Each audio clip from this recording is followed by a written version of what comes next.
about critical section. What is critical section and race condition? So before going into the depth, we just know about what is critical and what is section. If we are splitting these two words into some separate parts, like one is a critical and another is a section. So if we are splitting these two words to understand what is critical section, critical basically it means something which is in trouble, isn't it? And the another word is in a section it means if we are some boxes or some datas of little chunks, like little chunks, isn't it? Like if you are considering large number of data and you divided that into a small chunks, like small chunks, and these chunks is called as sections, and these sections is going with some process, isn't it? And what is process? Process is an instance of program, isn't it? Process is an instance of program. Suppose that you have a number of processes and you have a number of processes, and that processes have a number of instance programs, isn't it? So critical section it means something that is executing into a sections, into a number of small chunks, isn't it? So what is executing? Process is executing. If some process is occurred into that, and that process is entered into a particular section, like this is a section, it is entered into a section, so it is only dependent on that particular area. So what, in that condition, if process enters into a critical section, then only one process is allowed to execute to about some task, isn't it? Like we go into the depth to understand in better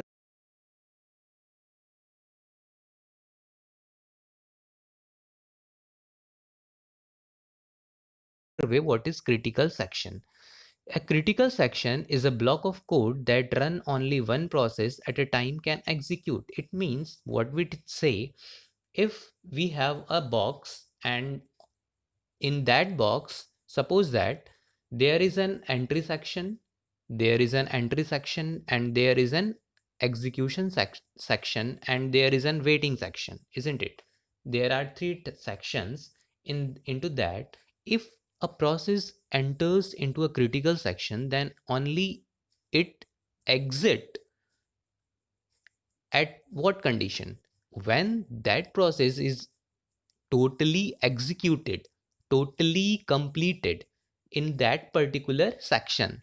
No one process, no other process is entered into the same critical section or into the same section at the same time when the other process or when the other task is getting executed into the critical section, isn't it? So critical section basically executes single process at a time, that is called a critical section, isn't it? Now critical section problem is to ensure that only one process at a time is allowed to be in operating system, isn't it? To operate into a critical section, and it is only runs into a critical section, isn't it?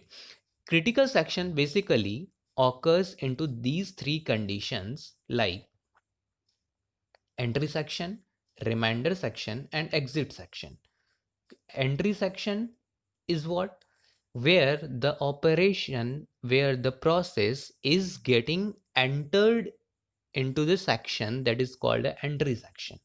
And what is reminder section?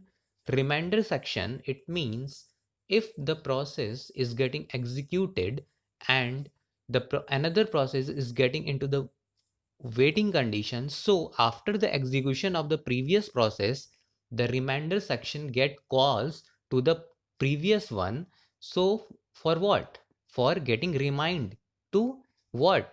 The process is someone is waiting for the completion of the same process, isn't it? and this is the exit section. Another one is an exit section. Exit section is what? Exit section, it means if the process is completed into the chunk of file, into the chunk of data, or into the chunk of some area, then what? It get executed after, and then after what? It get exit to enter some other process, to free that area for entering some other process, isn't it? Like,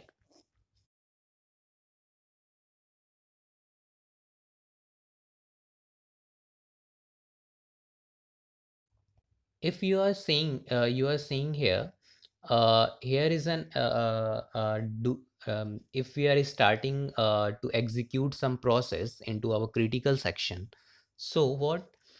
If we started, then first is an entry section, and then if process enters into the critical section, then it first goes into the entry section to check whether it is free or not. If this section is free, then the process gets entered into the critical section.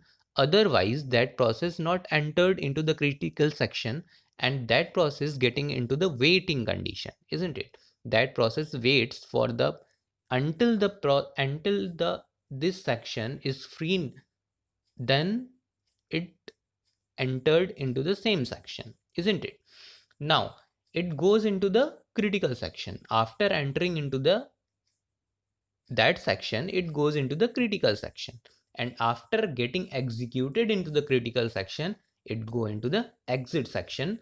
So, saying that that process is getting executed, isn't it? Now, this is simple. If we say this is criteria of how the critical section execute the processes, isn't it?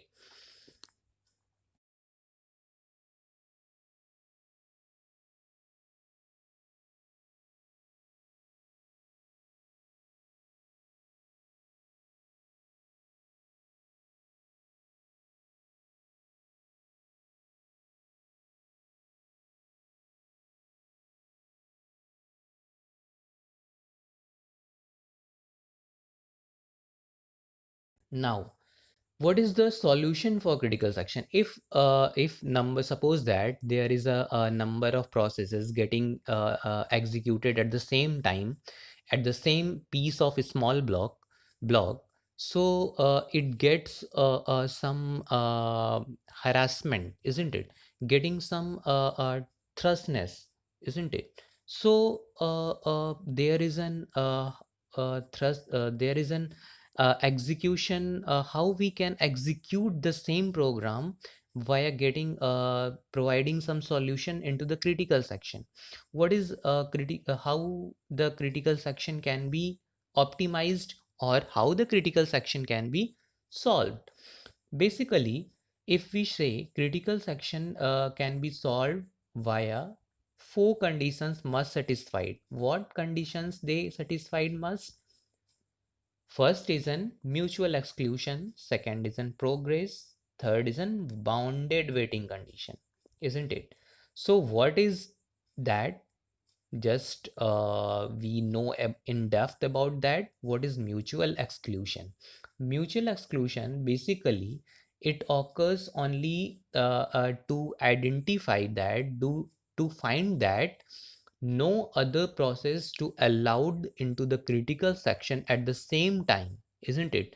What we discussed earlier, if the process wants to enter into the critical section, and the critical section doesn't free, it holds some processes, it holds some tasks to getting executed, so no one can be entered into the same time, isn't it? This is called a mutual exclusion. What is progress? Progress, it means no other process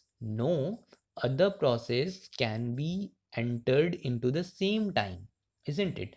If the process wants to enter, if the process thrusts the tasks, thrusts the entry section to enter into the critical section, then what? It progress. It not it progress what? It progress to entered the critical section, but it bound that data. It hold that data, isn't it? It blocks to data to enter. It is the just forcefully blocked, cannot enter into the critical section. Why? Because if the another process entered into the critical section, then what? Then there is a concurrency occurs, isn't it? There is a number of process simultaneously entered into the critical section, so there is a fault can occur easily. If number of process can be individually go into the critical section and it gets getting executed one by one, then easily it can be executed. Now, what is bounded waiting? Bounded waiting, it means must exits on the number of times that other process are allowed to enter their critical section. After a process has made a request to enter its critical section and before that required is guaranteed, isn't it? It means that if the process enters into the critical section and getting executed, so what? Other process, those which are waiting state, those are into a waiting state, they must bounded waiting, isn't it? They must have to bound in some time to, if the task getting executed, that task which is entered into the critical section, until the process that entered that cannot be executed at the time, no other process is getting entered into the same section, that is bounded waiting. That those process which wants to enter into that goes into a waiting state, and that waiting state is about to bounded and bounded about some times until the process is not completed. This is called a bounded waiting. And this all a critical section problem is using of kernel. So what is kernel? Kernel is a core of operating system, isn't it? It is also divided into two types, primitive and non-primitive, isn't it? Now,